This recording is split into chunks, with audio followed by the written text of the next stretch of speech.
John. Okay, You're welcome. so I'll stop commandeering your time for elevator pitch feedback. And I'm not sure if I've gotten it such that it'll click through on the PDF. But let's see if we can.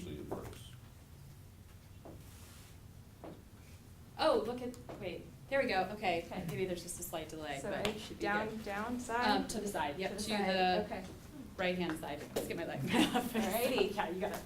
Okay, I'm Joellen Sarmas. A little bit about me. I'm a graduate of CSU as well. I've been with Burns Marketing for 10 years. I worked on the client side before joining an agency. An agency was kind of my ultimate dream job. You know, you get to work in a really cool place. But at my role there, I focus on brand strategy. I started in copy, so I started in messaging and storytelling, and I've worked my way up into brand strategy there. So what I do, I help to identify target audiences. I help to differentiate from the competition, and I help to figure out what makes our clients super special so that they can go out and talk about why they should be bought. Why does somebody care about them? Why are they better than the competition, and why will customers choose them? So in my day-to-day, I work on brand development. I work on personas. I work on messaging creation, the elevator speeches. Campaign strategies, content development. So everything today is all about content. It's about white papers, it's about case studies, it's about your website. It's about what kind of story, what kind of messaging are you delivering to your customers. A little bit about Burns Marketing. So we've been around since 1972. We are a full service agency, but we don't like to talk about that because you know, everybody is a full service agency. Our kick, or our special, what makes us special, is that we're creative problem solvers. So we want you to come to us with your problems, whether it be I need to increase my sales, I need to find the right target market, I need to make my boss happy, has even been one of them. So we will work to come up with things that are going to work for them. We have about 35 employees. We have offices here in Fort Collins, actually Loveland, in Denver, and we have an office in London as well. We have a very deep B2B experience. We are a heavy B2B firm. We focus a lot on technology companies, on health and life sciences. We do the occasional consumer B2C, but for the most part, our backgrounds lie in B2B. So what we do, we focus on what we call our 4 pillars. Branding. Branding is key to everything. Branding needs to come across in all of the other things. Your digital experiences, so how you come alive on the web, on the apps, emails, all of that good stuff. Campaign executions. Campaigns are much more than you know, an email or a billboard. It needs to be integrated, and it needs to tell the same story so that customers are getting that same message regardless of where they're being touched. And then finally, content development. As we mentioned, people are doing more and more research online. They're doing more and more research before they ever pick up the phone to call a salesperson. So you need to be able to provide them with that kind of information that is going to help them want to call you and want to learn more. So in terms of what Burns Marketing focuses on, our true value lies in the ability to get into the heads of our clients' customers. We don't want to just take our clients' message or what their wants and needs to heart. If they like purple, that's great. What do your customers really like? Are they turned off by purple? Then your logo's not going to be purple. And we will argue that with them. We want to put ourselves in the shoes of our clients' customers. We want to understand what they're going through on a day-to-day basis so that we can ultimately deliver those kinds of marketing solutions that are going to drive them to action, because that is what our clients are paying us to do. Just some notable clients. Some of these you might recognize. We do a lot of work for HP, Seagate, Citrix. We've done some work for the College of Business, helping on website development. And then we kind of run Miramont, that's another local brand. So we're kind of all over the board. But so I'm here to talk to you today about customer segmentation. And the first thing that I want you guys to remember is this quote. People don't want to buy a quarter-inch drill. They want a quarter-inch hole. So ultimately, every buying decision starts with a problem. You need to figure out what that problem is and then talk to that. You need to come up with a solution for that problem. And if you do that, you're golden. So understanding the customer should be a way of life, and it should also be the way that you do business. The reason for that is because if you know what your customer is, you can identify them, you can attract them, you can develop them, you can retain them, you can even steal them from your competition. So you want to make sure that you keep that in mind. You won't do that if you don't know who they are. So when we look at customer segmentation, there's a couple of different ways that you can do it. Ultimately, customer segmentation is grouping people into common groups, right? You can do it by demographics, you can do it by behaviors, you can do it by psychographics, you can do it based on their needs, or you can do it based on profitability. The kicker here is it's a combination. You shouldn't be focusing on just one of these. And especially when it comes to go ahead. So how do you start forming that picture of your customer? Does it just happen organically out of customer interviews, or is it more just like a process you guys go through with your clients? Right. Well, a lot of times our clients will come to us, and they're pretty well defined. They already have an idea. What we then do is work with them. They'll come to us and say, well, we're talking to IT professionals. Well, that's great, right? There's the CIO. There's the technician. There's lots of different guys, right? Who is ultimately your buyer? Who's the influencer? And then we start to dive into what matters and getting into the personas of those individual people. What impact do those personas have on how you market to them? On how our clients then market to their customers? Could you give an example, like a persona, on how you would I'll get into okay. that. And then if I don't, you can call me out on it at the end. All right.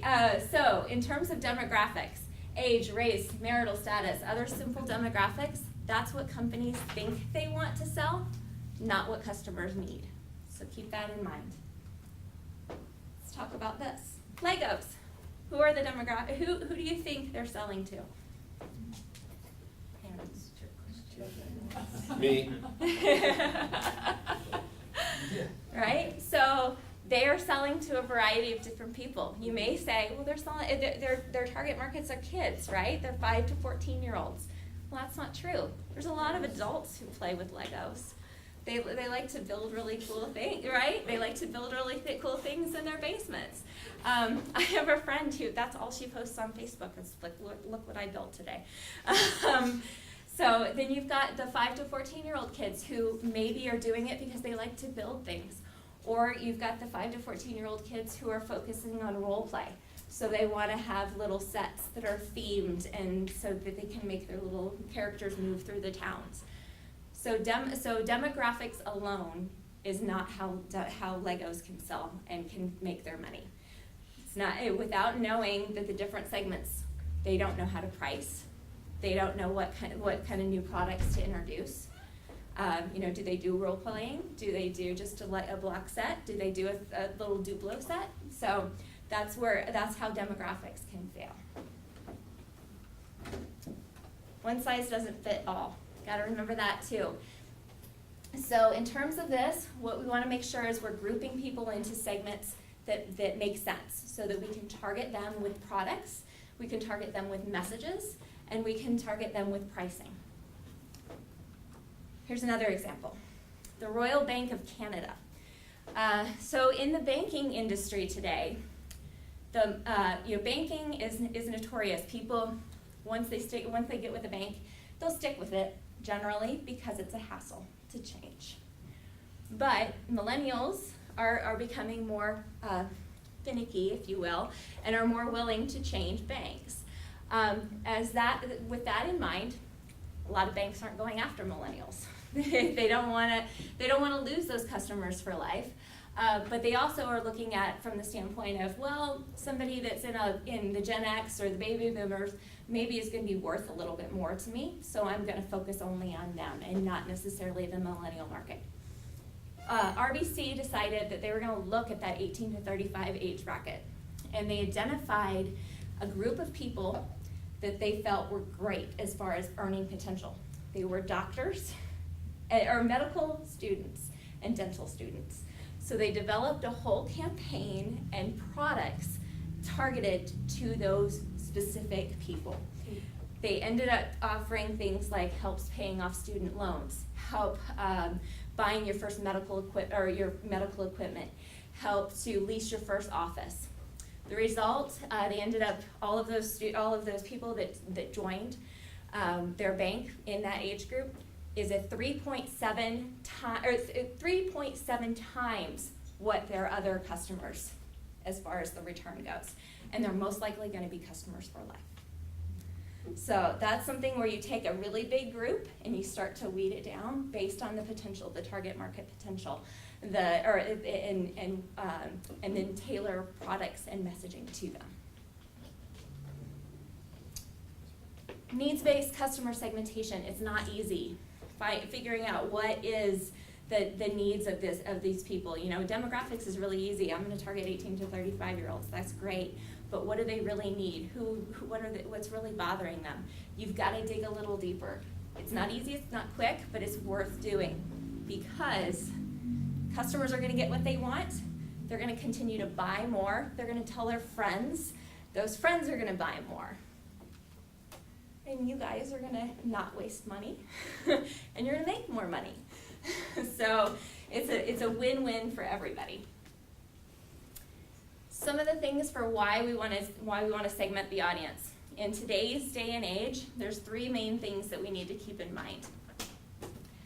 Got changing consumer behavior. People want to feel like they're involved. Rational and emotional requirements in each phase of the journey is really, really important. So when we were talking about your elevator speeches, it's not just the features, it's the benefits. It's the what's in it for me. Pull the heartstrings, pull the heartstrings, talk to the pain that they're suffering. All of those things are just gonna help touch the emotional, and it's gonna help touch their rational beings when they make a decision. It's not just on what they're buying, but it's how they're buying it. It's the whole experience.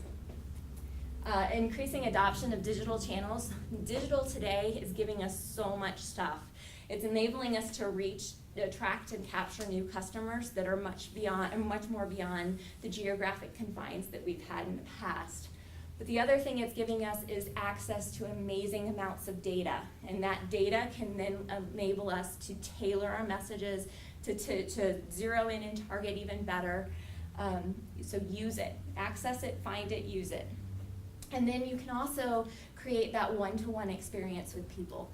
And it's not necessarily a one-to-one experience by me talking to you, Gavin, but it's me talking to you through the computer in a way that makes sense to you, right? It's gonna resonate with you.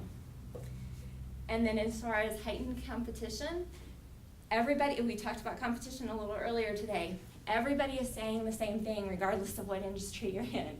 So you need to make sure that you sound different, that you're telling a better story, that you're telling something that's going to hit people.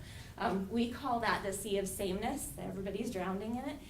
We want them to stick out and come up with their why. Why should they exist? And then use that customer experience as a way to drive value. Yes? Could you give an example of some of that data that you could use to facilitate that one-to-one marketing that you were talking about? So, where do people search for information? What are search terms? What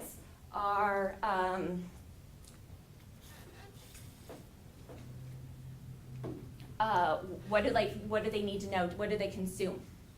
So, in the example here I'll show before too long, it was a company that we were looking for to figure out where we could zero in on campaign messages or create campaigns for them. They needed to know where their target market was reading, what their target market was reading, how long they keep equipment around. So if they just purchased something, are they a target to purchase something again? Probably not if they keep it for 10 years. So, but we want to keep them engaged for 10 years. We just don't want to hit them with a buy, buy, buy message. So it's that kind of thing.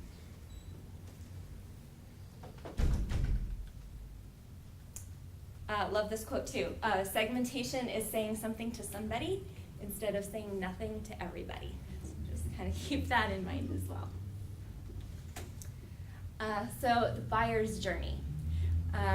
Every buyer is going to go through a journey. Sometimes the journeys look a little different. Your job is to make sure that you're building confidence through each phase of that journey, so that they will feel ready to make a decision when it comes time to actually buy.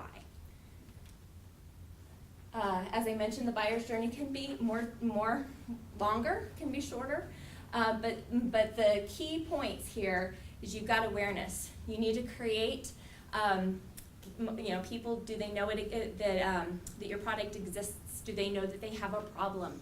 Do they know that they need a new water bottle? Do they know that they need curb appeal?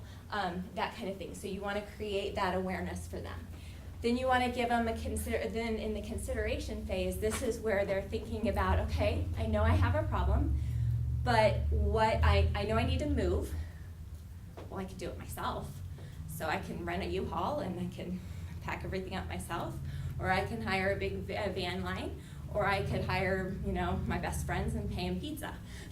So, you need to make sure you're in that consideration set, and you need to make sure that you figure out a way to speak to them in that consideration time frame that's going to move them to the next phase, which is the purchase phase. And then once they purchase, you want to keep them in the funnel, and you want to keep them loyal. So whether that be a repeat customer, whether that means somebody telling you, hey, I used this great company, you should too. You want them to become ambassadors for you, because they could end up kind of circling back through the funnel again. Because we're B2B, this is one of the things that when it comes to our funnel, in every B2B sale, on average, there's 5.4 people involved. So that means that we're talking to 5.4 people. We're talking to researchers, we're talking to influencers, we're talking to decision makers, we're talking to purchasers, and we're talking to users. Sometimes those people are one and the same. So in B2C, Caitlin, for yours, maybe that's maybe it's just one person, or maybe your influencer is a famous celebrity who wears your clothes, right? So those are the things you got to keep in mind when you're segmenting your audience, is where do they fall in that decision-making funnel. Mm-hmm. And so should you be ideally creating different kinds of content and materials for each one of those different segments? Mm-hmm. Yep. So, when purchasers maybe are, in typical B2B, maybe that's the purchasing group. So they don't necessarily care so much about the features and the what can it do for me. You've got to sell them on the price. So you've got to justify what the value is. Why should they pick your bid when maybe it's a little bit higher than the next guy? So personas. Your persona should not read like bios from a dating site. It is not, I'm 35, I like dogs, and I go golfing, and what do you know about me that really matters to me? Why should I buy your product? Because of what's going on in my life. So in terms of our process, when we do personas, we're defining personas according to needs and goals, not demographics. We're looking at our personas' real choices and challenges. We're not asking what their life is like. We're asking what's at stake with their life. So what's driving them to look for a new idea? What's driving them to be struggling? What would make them successful in their business life? And then here is one that's really important. We don't want to create endless versions, right? We want to group things in a way that makes sense, because if you had a persona for every possible customer that's out there, you'd go nuts. You'd have so many different, you want to group them into very much like groups. So things that were as I mentioned with the IT buyers before, CIOs have very specific things that are driving them. So we group the CIOs, we group executive vice presidents a lot of times together. If their needs and their wants and their desires are all very similar, they're in the same persona. It's not necessarily that we have a persona for every title that we could possibly ever sell to. We're looking for their industry and their job type. So again, what's their title? What are they doing? Their roles and responsibilities related to the purchase. So what's the product that we're trying to sell, and how does this particular person relate to that? What are their problems they're facing? A lot of times with IT, it could be, well, if I choose wrong, I could get fired. So we want to make sure that they feel trusted and confident and have confidence in the product, whether it be a brand new company or something new, or something that's old school like HP or IBM. So we've got to deal with different problems there. Our success metrics and objectives. Another example with IT. I don't get phone calls if everything works. So they want everything to work because they don't want to be bothered.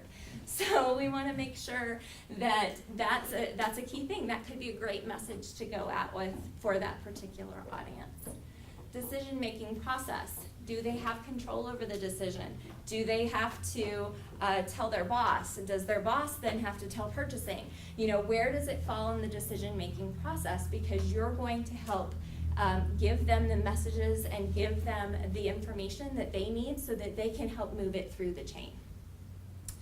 Personality traits, just make sure that they're relevant, not necessarily things like hobbies or pets, unless that's why you're targeting.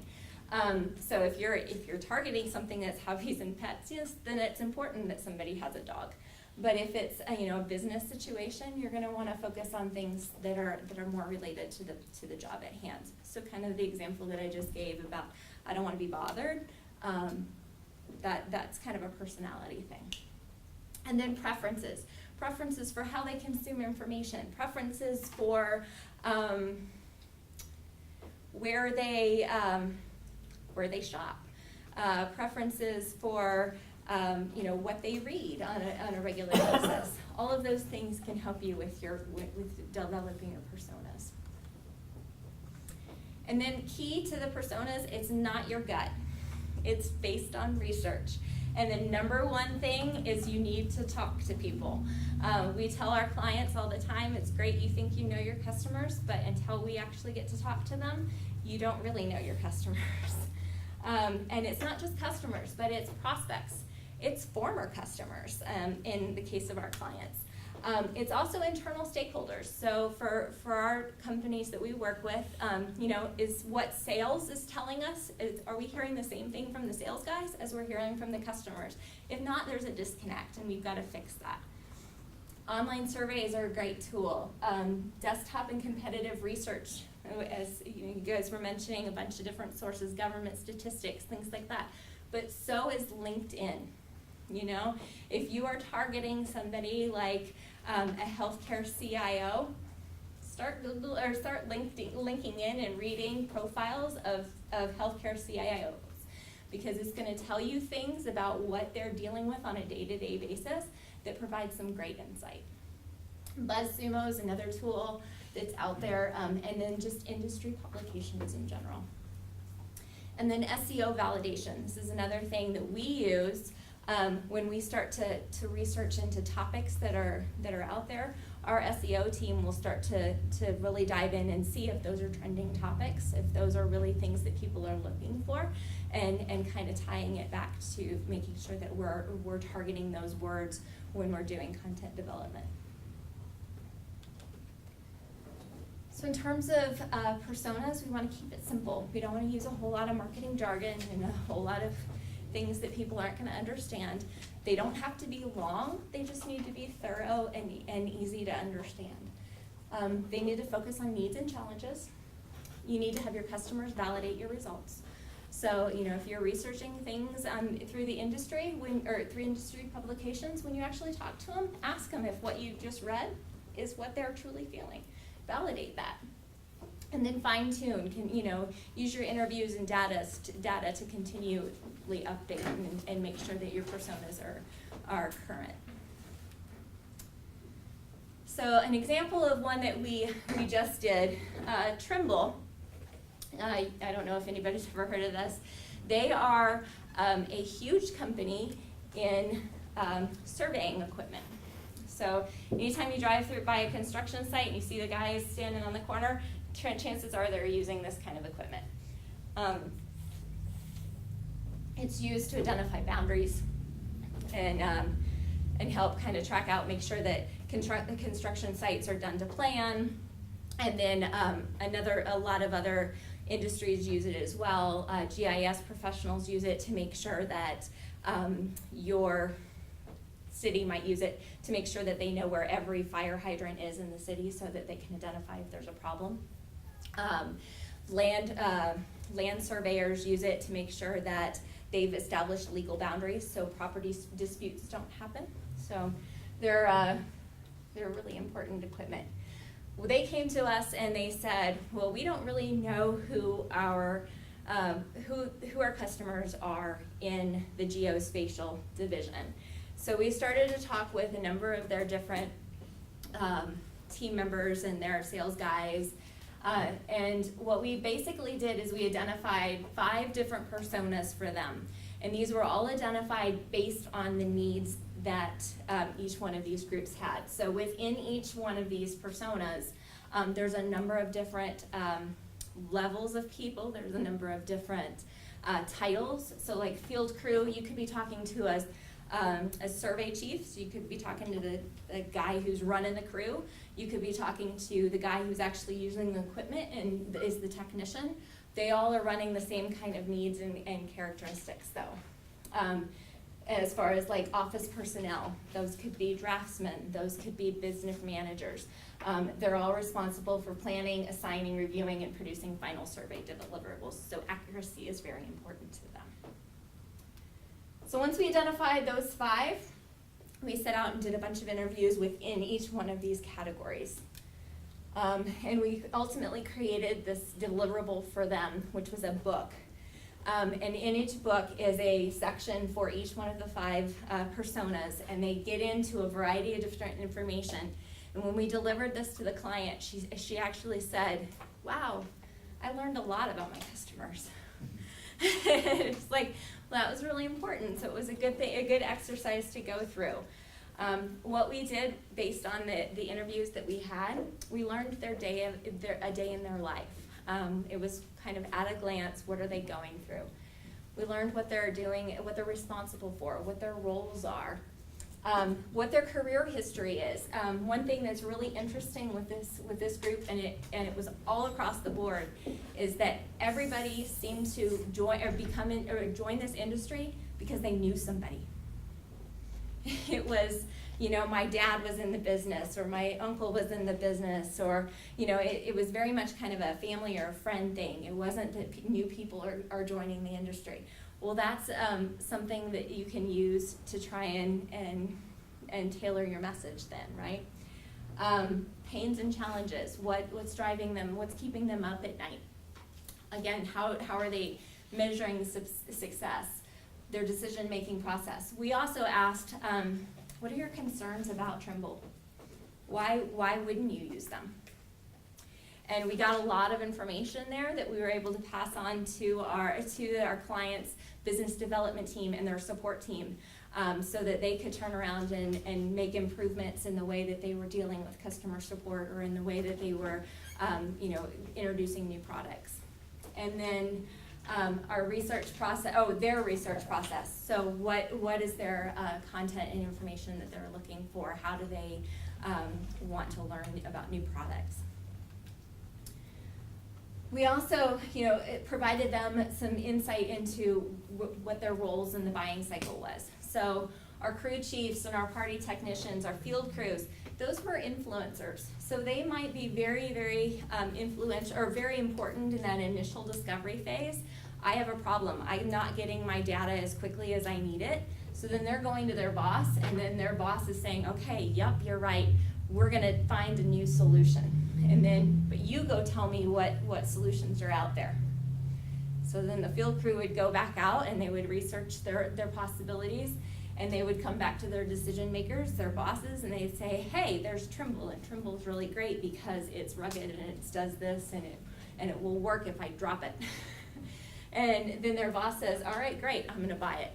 So that was one of the things that they learned too, is, okay, we need to make sure that we're hitting those influencers where they need to be, so that when they're researching those solutions, they have the information they can take to their boss so they can make that sale. And then another thing that we make sure that we do for them is, through each one of those phases in our funnel, we talk about the rational and emotional drivers, we talk about the messaging points, and we talk about the type of content that those people are gonna need. So for this example here, efficiency and accuracy is crucial to everything I do. That's what I'm thinking about when I'm in my discovery phase. And I wanna make sure that my projects are gonna go as smoothly as possible. And if it happens to make my job easier, that's great. So our messaging points, we're gonna talk about efficiency. We're gonna talk about accuracy. We're gonna talk about how we improve our process, how we improve your process. And we're gonna do it in things like articles, videos, and blogs, because that's what they're reading. And then as we work through the funnel, we're changing that message. We're tailoring what things are being said and where it's being said based on those emotional and rational drivers. So how do you use personas? Product management uses personas. Market intelligence uses personas. Marcom uses personas. Sales uses personas. They use them so that they understand their core and their growth audiences. I can't try and sell you something if I don't actually know who you are and what you care about. It's also helping to improve product and services development. If you can make a slight tweak because that's gonna make something easier, that's chances are gonna be a better sell. And you could potentially charge more for it, that's even better. Guiding your sales and marketing efforts so that you can acquire and you can retain your customers. And then also communicating with each audience in a consistent and relevant manner, wherever they are, whenever you're communicating with them. That's all I've got.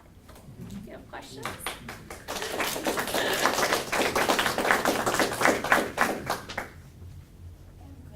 Yes, ma'am. In my industry, branding is very important. Mm-hmm.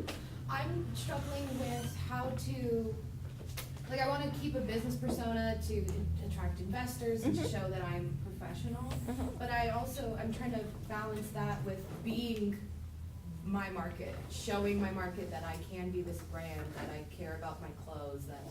So I'm just basically, how do you balance being trendy with your consumer, but also being professional and attractive to an investor?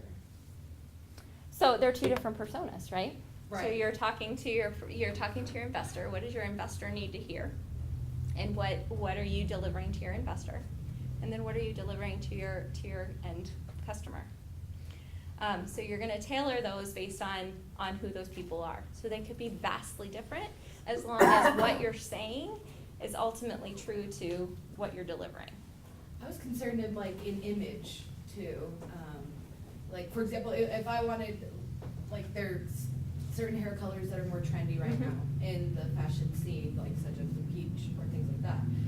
I want to dye my hair, I want to do things like that, but it's These are do you ever make? these are not your personas. No, This I is know. not what you do. These are people you're selling to. So I'm saying brand relatability. Do you ever feel I'm just saying when one person becomes their brand, never mind, it's fine. It's not the way No, I'm trying to say it. Like Ralph Lauren, he is his brand, Mhm. Right. he lives his brand. Mhm. How do you balance living your brand but also providing investors what they need? So can I answer that? Yes, Can I you help you may. with that one? Because that's a little different than what she's talking about here, Yeah. but I understand it's branding and all. Generally, the people that invest in the clothing industry understand that. They're pretty well educated, and so they would realize that you are your brand and that would be okay. Now, if you were trying to develop a pharmaceutical product and you wanted to dye your hair pink or peach, Right. then that could interfere with that. But because in your industry, that type of branding, that type of, branding is tied to you, Right, that's understood. okay. And investors don't necessarily shy away. Really conservative ones might, but, I mean, we worked with well, at least I worked with those toy company, and they actually, their business plan was a cartoon book. Right, but they That's could awesome. do that because they're a toy company. Right. But if they had done that with a educational product, investors would have been turned off. But because they carried that brand and that value proposition all the way through, investors understood that, and it was okay. And that's the value proposition is what, one of the things I just wanted to point out a little bit here is when you talked about your marketing, which you guys aren't necessarily ready to market yet, but you're doing marketing research right now when you're talking to the customers and trying to understand those value propositions and all, because those value propositions you carry all the way through in all of your messaging. Yeah, whether you're talking to an investor, or whether you're talking to a Right. customer, or whether you're talking to your neighbor, you wanna make sure that whatever you're saying, because a brand is every touch point that that person has with you. It's every experience. So it's meeting you, it's your website, it's your business card, it's the message that you put on a billboard. That's your brand. It's how you answer the phone when you talk to somebody. I think Caitlin touched on something really interesting, is that she's talking about her brand, which is separate from, or is often separate from the business brand. And you guys are all in here not to become millionaires, but to figure out how to do this entrepreneur thing and to really build your personal brand. Nobody's gonna invest in, well, I shouldn't say nobody. Typical investors are thinking, okay, seed investment, angel investment, Series A, Series B. At some point, we're gonna fire you. Just get over it, you're gonna get gone, you're gonna be out of here, we're gonna bring in professional people to run the place. We certainly don't want it tied to Caitlin, because then she gets, and you might wanna separate that just for that reason. But think about your personal brand through this as well. All of you've got huge careers, well, you got long careers. Huge. You've got a long time before you quit. And think about that branding too, just how you're marketing yourself, how you're setting yourself up through this. And I applaud you all for doing it. I mean, this is just extra work you get to do instead of graduating, and you have to pay money for it too. I applaud you for going through it. But it's, real quick, sorry, go ahead, go first. Okay. Okay. So I've struggled a bit with figuring out customer segmentation and really like narrowing it down because my business is in Senegal, and so we're focusing on Senegal and African market, but mostly Senegal. And what we did in the past, because there's not a lot of great data out there, we're not working in the United States, so it's a little harder. We're doing cosmetics, so we looked at, the number of women, and women who have used cosmetics are usually over 15.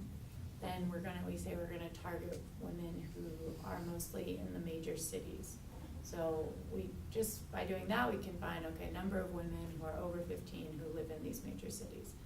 And then we have created these sort of personas based on, this isn't in the past, but based on some customer interviews, so these might change, but it's sort of hard to take that persona and now figure out what percentage of those women over, because I'm one of our customer segments is, middle to upper class educated women, urban women who are 35 to 65.